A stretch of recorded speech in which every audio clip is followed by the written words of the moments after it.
guys, it's Arya here, and welcome back to Don't Eat the Cashier. It seems like we are about to encounter a werewolf. Last episode, we were talking to this friendly guy right here. You cannot see my mouse. That's fun, but that little bat on the left side of your screen. We were talking to that little bat right there. He is actually a vampire. Whoa! The creature steps inside. Good evening, ma'am. A low, rumbling bass, surprisingly calm and friendly.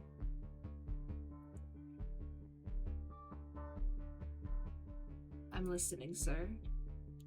Apologies for the sudden intrusion. Edward, you can just call me Eddie. We're chasing down a certain pest. You haven't seen a vampire around here by chance, have you? You know, young, a bit scruffy, wearing a leather jacket. You see, here's the story. One of our packs nearly took out a vampire sire and his offspring a few hours ago. It was a tough battle. We suffered losses. We tried to track them and found one of them, well, more like a pile of ash where he once lay. It seems one bloodsucker offed the other when he was weakened. Their family values are quite lacking. It seems patricide has occurred. David didn't tell me anything about it. Probably that's why he had all those questions about vampirism. He was trying to get advice on where to go next after killing his creator, but in a completely idiotic way. You see, ma'am, vampires are parasites on the body of our society. They drink blood like mosquitoes, but unlike mosquitoes, they kill their victims by draining them dry. They languish in boredom with their mortality and thus destroy human destinies, play with them, torment them, and derive a substance of pleasure from their suffering. They are devoid of true feeling. I look at David, devoid of any feelings. He's shaking all over. His little expression kind of changed. That's so cute. So I would be extremely grateful for any help.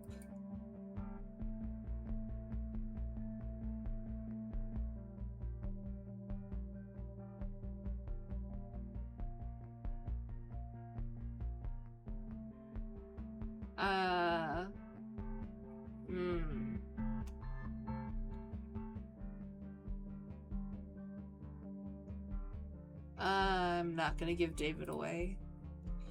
The bastard threatened me 5 minutes ago, but now he's small, trembling, and helpless. He's my bastard. I force a smile and say I haven't seen anything. A quiet, peaceful night. Eddie examines me slowly. He's probably catching a faint scent of blood, but my calm demeanor throws him off. Strange. Well, okay. If he shows up, just give a whistle. We won't far away from here. Good night, ma'am. The werewolf goes off to his important wolf business. David crawls out from his hiding spot. You could have turned me in. He stares into my eyes as if trying to peer into my soul and understand what it's made of.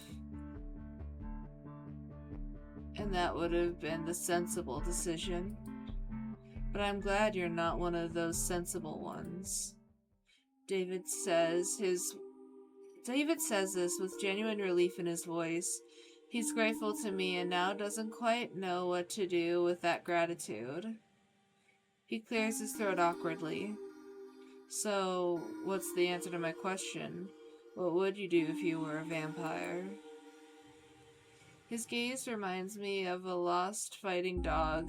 Without a master, he's restless and can't find his place. What an advisor he picked. May the Lord help him. I take everything life has to offer. Travel, entertainment, new experiences. The world is full of wonders, and when you're immortal, all doors are open to you. He chuckles. Oh, still waters run deep and all that. Pity the road of adventure led you to a stinky gas station. Maybe you're right. The world isn't limited to this lousy town. He says this quietly, almost to himself, looking out the window at the dark, empty highway. As if he just remembered there's something beyond this cage of alleyways and gangland showdowns. Here for future adventures. David is about to turn around and leave when he suddenly stops. He pulls a crumpled piece of paper from his pocket, scribbles a number on it, and leaves it on the table next to my hand. But just as I reach for it, his hand covers mine, pressing it to the table. His skin feels cold, rough from barely visible scars and blisters. This grave-like chill sharply contrasts with the warmth of my own hand. I feel a slight tingling, like static electricity. Call me if you need a ride from work. I've got a couple of ideas for what we could do before dawn. See ya. David says goodbye and leaves. The gas station sinks into absolute silence. Well, that was quite an interesting encounter.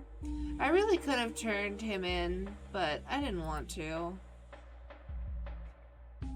Hang the drawing on the wall, yeah. For someone obsessed with ass-related threats, surprisingly, his hands are quite skilled. Now I also have a date invitation from a guy who wanted to make me his dinner half an hour ago. I don't even know what's worse, this or the offer to go home in a bone carriage, though something tells me that if I accept, I might not return home at all. I survived another visitor. It seems I'm starting to get used to this job. Wiping off the sticky residue, hoping it was just spilled soda from the counter, I suddenly hear the crunch of gravel outside. Hooves? Whoa. Hello. This is definitely not another vampire. The stranger leans against the counter trying to look casual, but the way his tail twitches betrays his nervous tension. Hi. He clears his throat. Hello, babe. My name's Victor. Aren't your parents pirates by any chance? Aren't your parents farmers by any chance? I took his awkward attempt at flirting and made it my own. Now I'm the captain of his ship, since I am a true descendant of pirates. Victor nervously taps his hoof on the floor. No.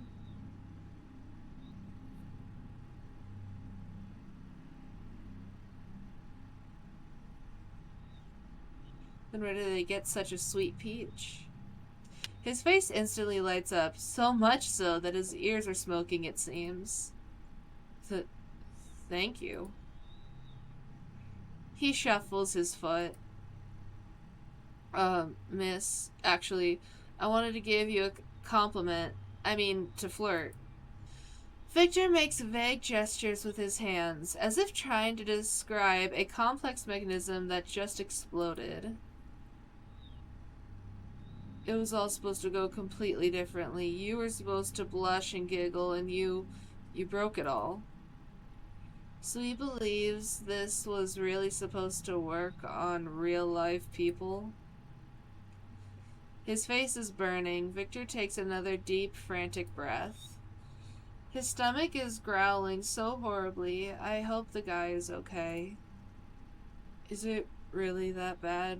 I mean, is my flirting technique really that terrible? Well, it could have been better. So you're saying there's a chance. Thank you. I'm still learning.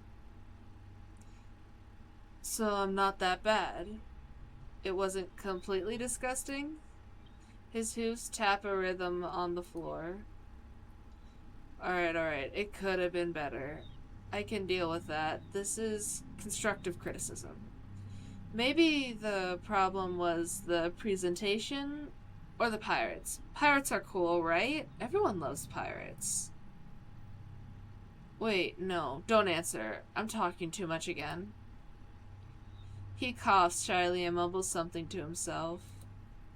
Then he shifts his gaze back to me. Actually, miss, I'm here to acquire... He doesn't get to finish. We have a visitor. She stands next to the counter, clicking her mandibles impatiently. 2 packs of Brapsy, a pack of screaming cheese, and a bag of fairy fingers, darling. By the way, your gas attendant is a real sweetheart. It's frightening to imagine what my invisible colleague looks like. He doesn't even bother to say hello. And hurry up. I need to rush. I have a lot of work waiting for me today. I'm starting to pack her order. At the same time, this incubus awkwardly tries to hit on the lady, and I thought he had something special. Oh, and I thought we had something special. Apparently, the failed Casanova decided to try his luck on a new victim. Wow, you seem, so busy and cool, ma'am. And you must have a very wonderful job? She starts clicking her mandibles energetically, producing a buzzing sound that vaguely resembles laughter. Wonderful? Oh yes, wonderful. Wonderful for those who don't like to eat, sleep, or see their children grow. Really, the best job in all 9 worlds. Speaking of children. Victor barely recovers from her sarcasm when the lady immediately pulls a wallet out of her bag and unfolds it. Over and over again. It seemed endless. This is Gugu. He has his father's mandibles. Victor gazes into the abyss, and the abyss gazes back, revealing baby pictures. The seduction attempt had failed again. Like any mother, Lady Manti loved their children and considered it her sacred duty to tell every passing incubus about them. This is Gugo. He's in his rebel phase right now. This is Gugo. He's in his rebel phase right now. He pierced his mandibles. Can you imagine? He makes such a racket when he eats. The image of a larva in a biker jacket makes me snort and reminds me of David. And this is Gigi and Gaga.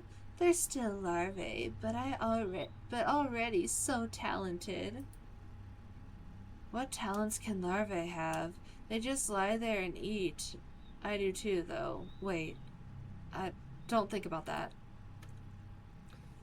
You have very beautiful children, ma'am. All 20 of them. Incredibly cute. That's just the first wallet. Help him. Oh, I got a bit carried away. I really am in a hurry. Here, your money, darling. Victor watches her disappear into the night, and he turns to me with a grateful look. Thank you, miss. I couldn't handle 20 more kids. To be honest, I already broke down at the 8th. And I thought looking after a cat was hard. The lady left very little in tips. Probably all her money went to her children. Victor suddenly remembers he came here to buy something. However, my visitors rarely recall that. I need a book. Victor scans my stinking supernatural realm of discount rotten chocolate bars. It's a guide for, well, you know, succubi and incubi. I can't remember what it's called, but I've definitely heard something about it. Can you take a look? It's definitely not for me. It's for my less experienced friend. Because I'm, employee of the month at my lair. He didn't specify whether he was the worst or the best employee of the month.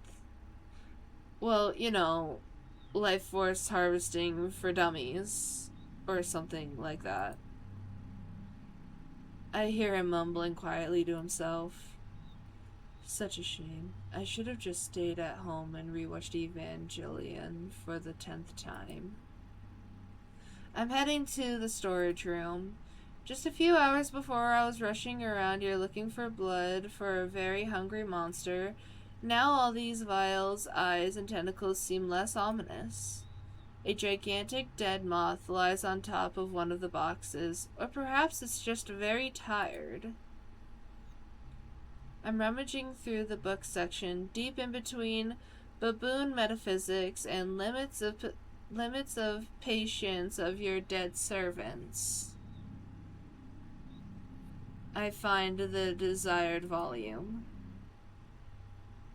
I come back from the storage room holding this forbidden, mind-bending treatise titled Everything You Ever Wanted to Know About Demons and Everything You Didn't Want to Know About Them.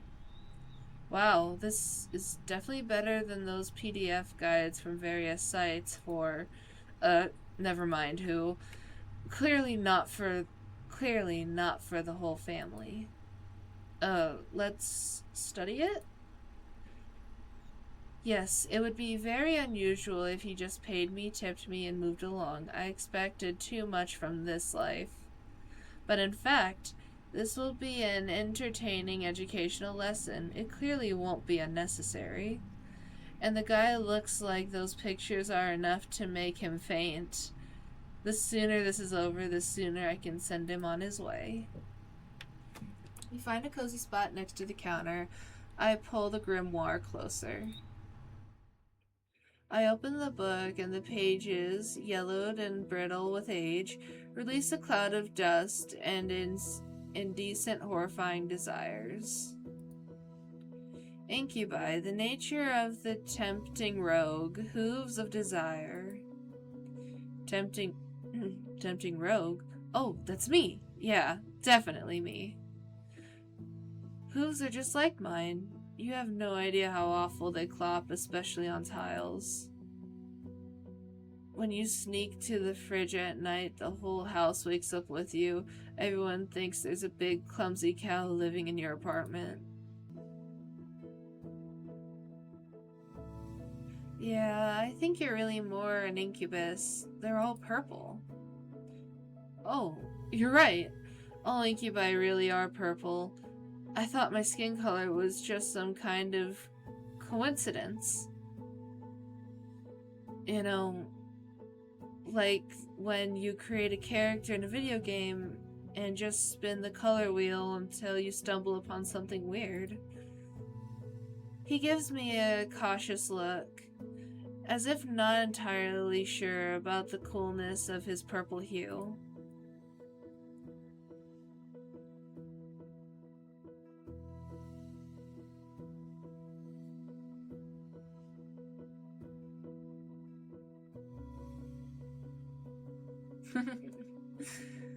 I love the color purple. Too bad I'm not purple, shakes head sadly.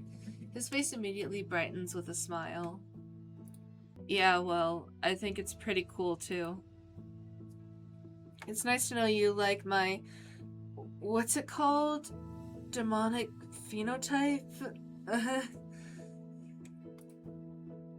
Victor turns his attention back to the book and runs his clawed finger down the lines. Incubi, appreciators of the vibrant hues of the soul, They draw power not from blood or life force, but from the pure, potent energy of mortal emotions.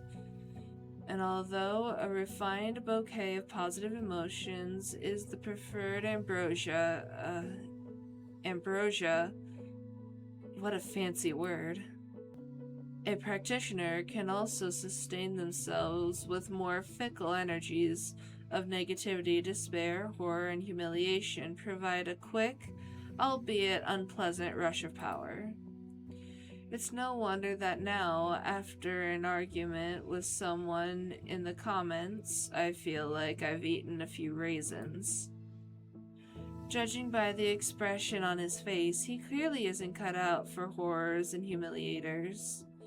His limit is probably arguing on 4chan, also a kind of source of horrors and humiliations, but still, it's a bit different.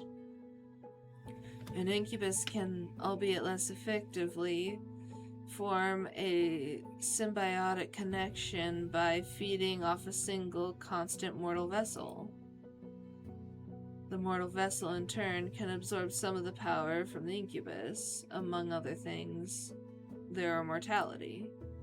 Wow, sounds like a decent deal. I certainly always have plenty of emotions, mostly hatred for the fact that to earn my money you have to work a whole mountain of raisins for Victor, or whatever he called it. What a relief. Just one person. The thought of having to chase after a whole bunch of strangers makes me feel sick.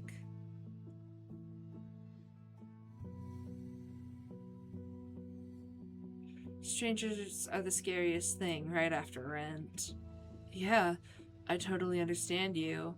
It's probably even harder to deal with clients like me.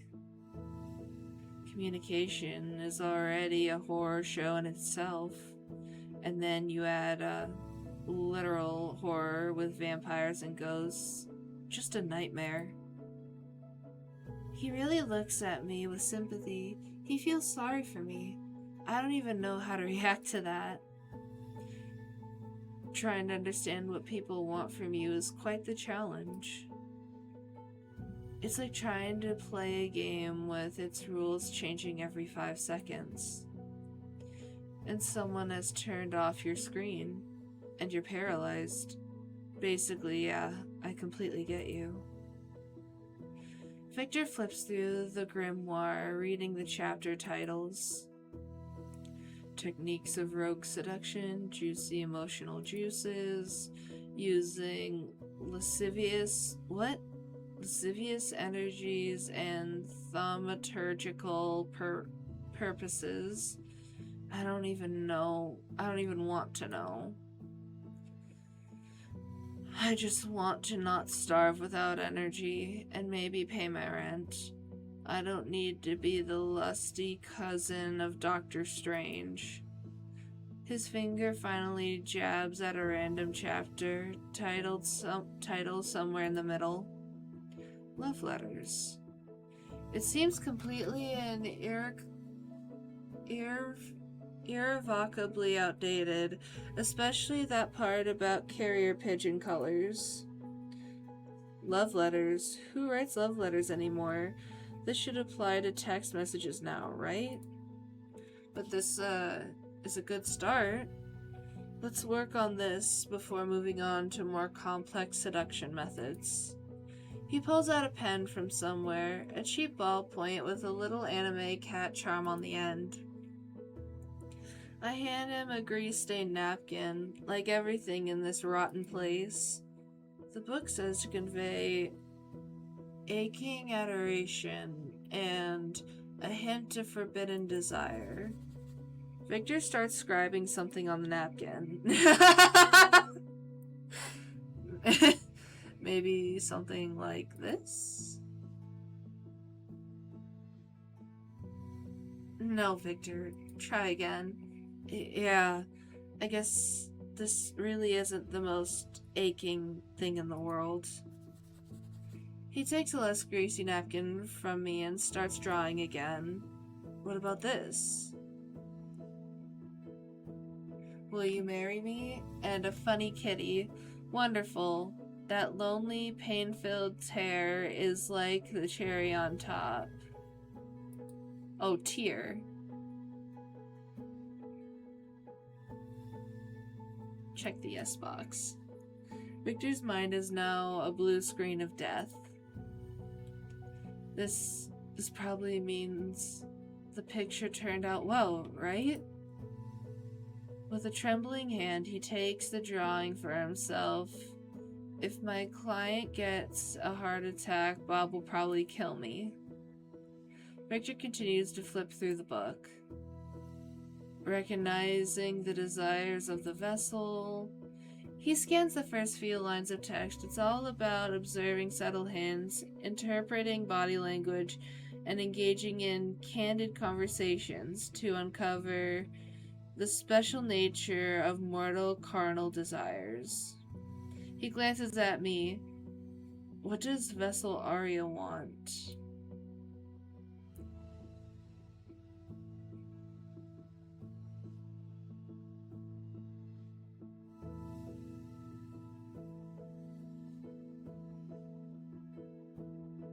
The vessel wants a simple human sofa and cuddles on it.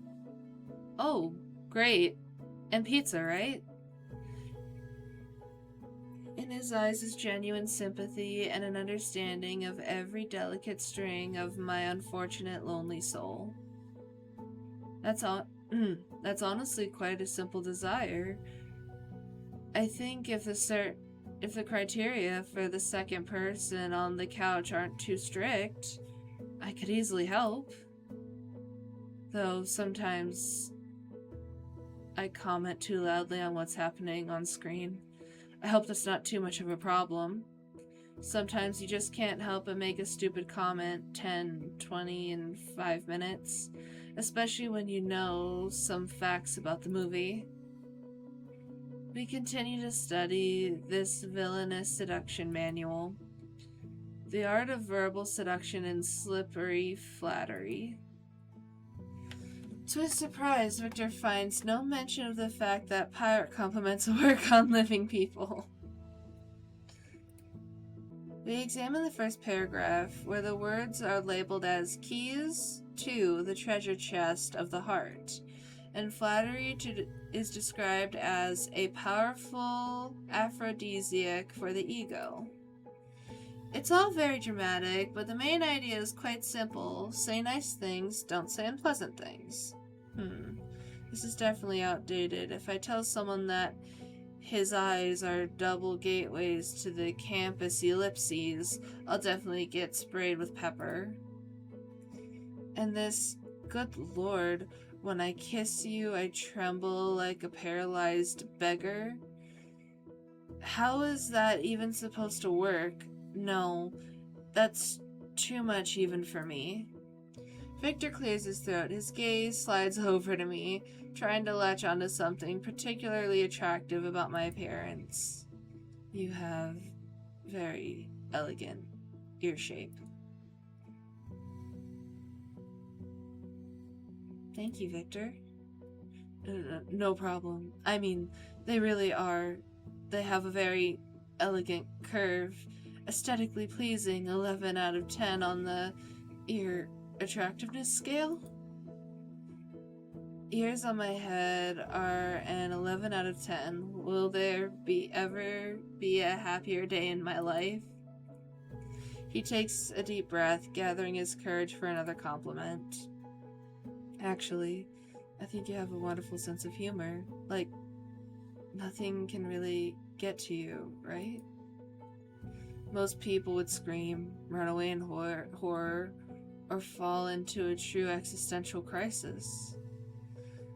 I'm the main joker of this greasy station. I should be proud. Should I be proud or horrified? That wasn't bad. He smiles gently in response. Despite everything, he starts to relax. He's probably beginning to feel more comfortable around me.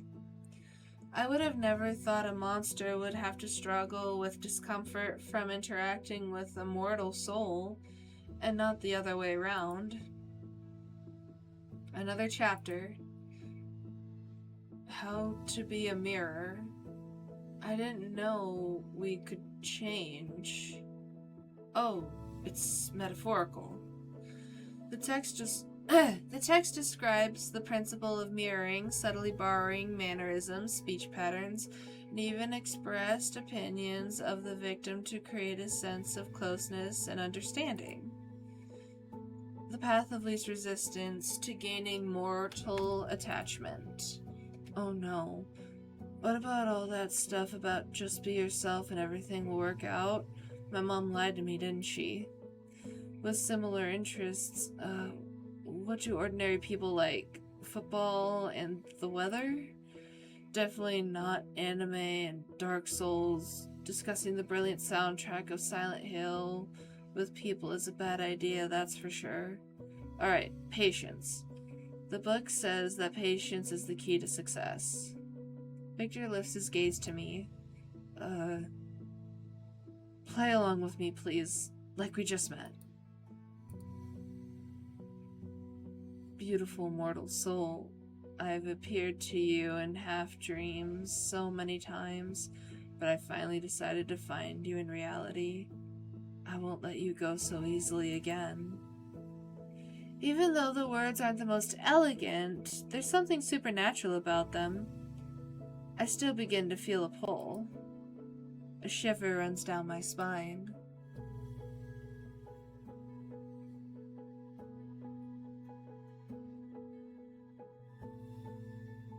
Come on, you don't have to pretend to get close to someone to make friends. I'd love to talk about the Silent Hill soundtrack. Victor's carefully crafted, seductive expression shatters into pieces.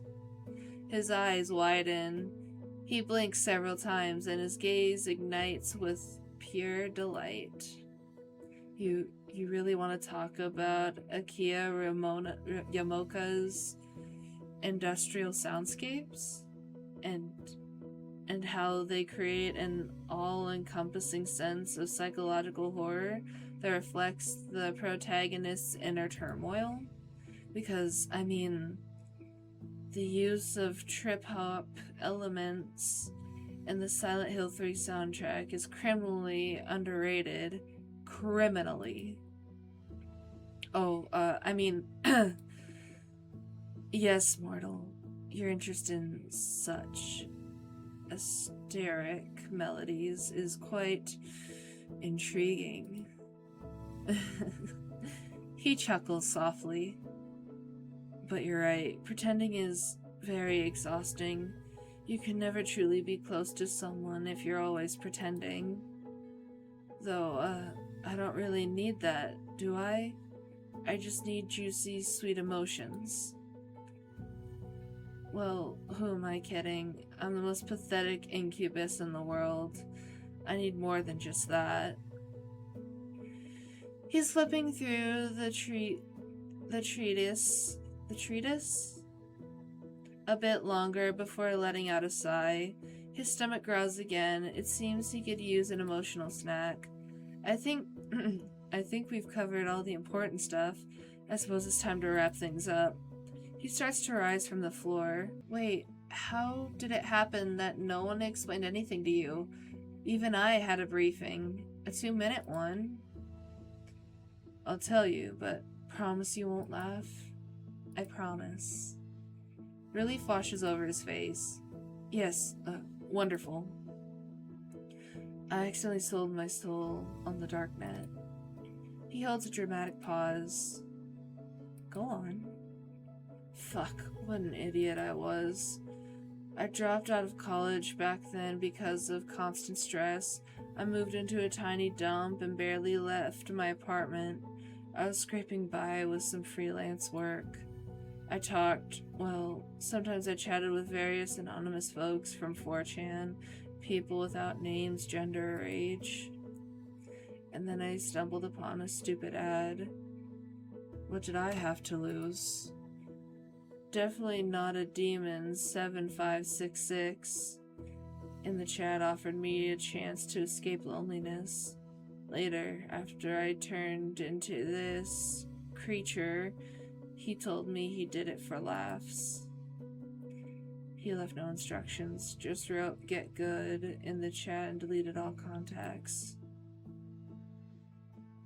He was curious to see if I could handle it. His chance to escape loneliness turned out to be putting me in an incredibly deadly situation. He lifts his eyes to me. This memory is a fresh wound for him. Before I can even respond, he jumps up from the floor. But I've already wasted enough of your time. He clops his way to the counter. Well, to be honest, I didn't really understand much. Those chapters are so strange. He lets out a quiet chuckle. But you know what? It was great. I haven't had this much fun in a while. I think I even ate properly, finally.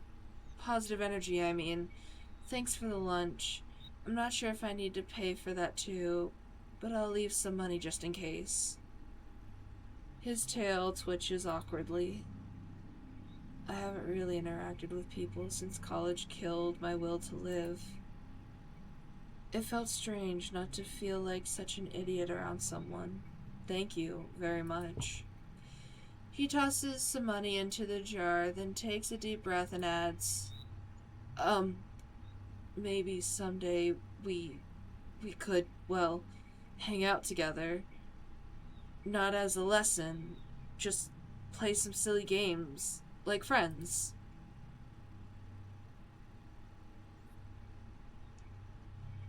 Why not as friends? We could make it a date. A date? His tail starts wagging wildly, knocking over 3 bags of chips, a can of soda, and a bottle of Gloomy D. I'm in, of course. I'm ready. He struggles to rein in the flow of enthusiasm and takes a frantic breath. See you then. Goodbye. Bye, Arya. Good luck with your shift. It was nice to meet you. And I will end that there. That was incredibly adorable. This is a really amazing game, and I am so happy to be playing it. Thank you guys so much for watching and listening to me, and I will see you all in the next video. Bye!